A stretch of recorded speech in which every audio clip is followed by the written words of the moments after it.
just told my mother she has no self-respect for staying with my father, and it's a conversation that's been years in the making. I'm still trying to process everything that's happened, but I know I said what I said for a reason. Growing up in rural India, I've seen firsthand how traditional families like mine can be suffocating, especially for girls. We're viewed as burdens, and our skin color is constantly criticized. Divorce is seen as a fate worse than death, and my mother has always believed that it's better to be miserable than to leave my father. But what she doesn't realize is that her decision has affected me in ways she can't even imagine. My father has cheated on her for years, and I remember him bringing his mistress home when I was just a kid. He's also abused me in ways that have made me lose all respect for him. My mother knows all of this, but she's always chosen to stay. Recently, I've been dealing with some serious health issues. I've had abnormal bleeding for almost a month, and after finally seeing a doctor, I found out I have a massive ovarian cyst, low hemoglobin, typhoid, and a gallbladder issue. To make matters worse, I was hit by a car on the way to the hospital. When we got home, my mother didn't even ask how I was doing. Instead, she started insulting me, saying I was useless and a burden, and that the only thing I'd be good for would be ruined.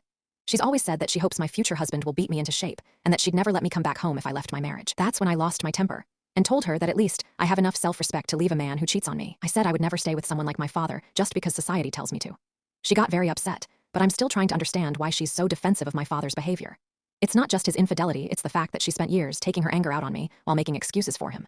And to make things worse, they recently changed the spelling of their names and updated their address without telling me, which has caused problems with my documents right before I start college. They're always saying that educating me is a waste, even though I'm paying for college myself through a student loan. I feel guilty because I know my mother didn't have many opportunities growing up, but at the same time, she's been toxic towards me for so long. I've been thinking about our conversation for days now, and I'm still not sure if I was in the wrong. But looking back at how she treats me, I feel like I haven't said enough. Maybe I should bring up all the times my father has cheated on her, or all the women he's approached in front of her. She always says that I'll have to do the same when I get older, but that's not something I'm willing to accept. Just the other day, she told me that I'll lose my value if I can't have kids, and I told her that I would never be lower than her. It's a harsh reality, but it's one that I'm still trying to come to terms with. I know I hurt my mother's feelings, but I hope she can understand where I'm coming from. I'm not trying to be cruel, but I'm trying to stand up for myself. And if that means telling her that she has no self-respect for staying with my father, then so be it. I'm done being silent and done being a victim of their toxic behavior. It's time for me to take control of my life and my future, and if that means hurting my mother's feelings, then that's a risk I'm willing to take.